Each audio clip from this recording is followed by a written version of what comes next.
Hello বন্ধুরা, এর আগের ভিডিওতে আমি দেখিয়েছি যে স্প্রিং রোল আর সামোসার সিট কিভাবে তৈরি করতে হবে এবং স্প্রিং রোল কিভাবে গোটাতে হবে আর সামোসা কিভাবে ভাজ করতে হবে। আজকে আমি দেখাবো যে সামোসা আর স্প্রিং রোলের পুরটা কিভাবে তৈরি করলে রেস্টুরেন্টের মতো ভালো সেন্ট ও স্বাদ হবে, আর স্প্রিং রোল আর সামোসাটা কিভাবে ভাজলে বেশ খাস্তা ও মচমচে হবে। এর জন্য আমি ফার্স্টে ওভেনে একটা কড়াই বসিয়ে দিয়েছি, দিয়ে গ্যাসটাকে ধরিয়ে দিয়েছি, গ্যাসটা হাই ফ্লেমে রেখেছি, আর সামান্য একটু সর্ষের তেল দিয়ে আলুটা দিয়ে দিচ্ছি।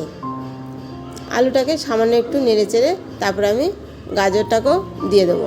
এখানে গাজর আর আলুটাকে আমি লম্বাভাবে কুচিয়েছি, তোমরা চাইলে ছোট ছোট করে গোল গোল করেও কুচাতে পারো।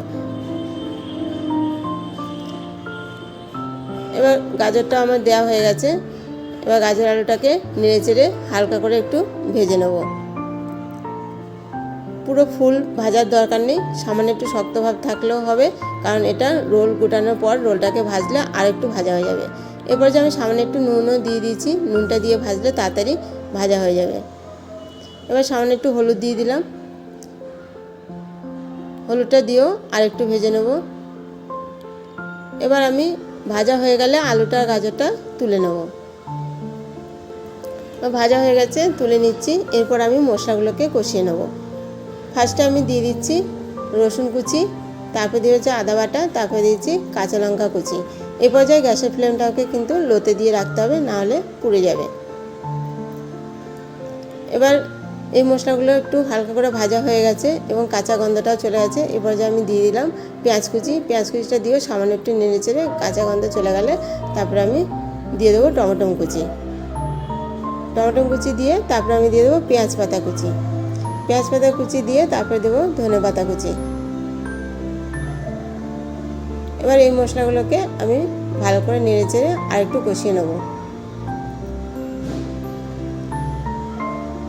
আমি এখানে এই পুরটাকে আমিষভাবে তৈরি করছি, তোমরা চাইলে নিরামিষও তৈরি করতে পারো। সেখানে রসুনটা আর পেঁয়াজটা না দিলেই হবে। এরপর যে আমি আগের ভেজে রাখা গাজর আলুটা দিয়ে দিচ্ছি, আর আমি একটু ডিম ভুজিয়া দিয়ে দিচ্ছি। ডিমটাকে আমি আগেই ভেজে রেখে দিয়েছিলাম, সেটা তোমাদের দেখাইনি। এখন আমি সামান্য একটু হলুদ দিয়ে দিচ্ছি আর নুন দিয়ে দিচ্ছি। এবার দিয়ে দিলাম ধনে জিরে ভেজে গুঁড়ো করে রাখা হাফ টেবিল চামচ, আর দিয়ে দিচ্ছি চাট মশলা হাফ টেবিল চামচ। তোমরা চাইলে চাট মশলা নাও দিতে পারো, তাতেও ভালো ফ্লেভার ও স্বাদ হবে। এবার এই মশলাগুলোকে ভালো করে নেড়ে চেড়ে আমি মিশিয়ে নেব।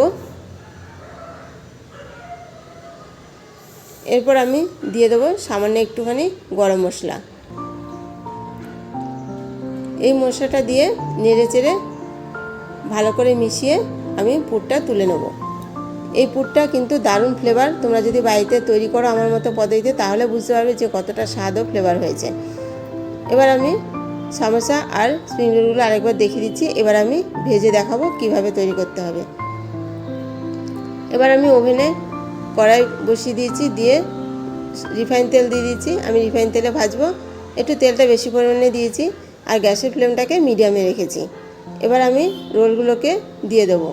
আর আমি আগে যে রোলগুলো গোটানোর সময় আঠার মতো বেটার ব্যবহার করেছি, সেই বেটারটাতেই আমি রোলগুলো দু মাথা চুবিয়ে দিয়ে দিচ্ছি।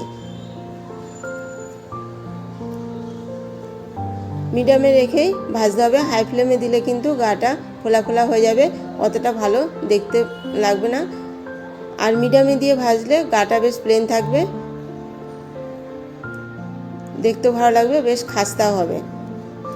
এবার এক পিঠ ভাজা হয়ে গেছে, আমার উল্টে দেওয়া হয়ে গেছে। অপর পিঠটাও আমি এরকম লাল করে ভেজে তুলে নিচ্ছি। এভাবে আমি বাদবাকি সামোসা এবং রোলগুলোকেও ভেজে নেব।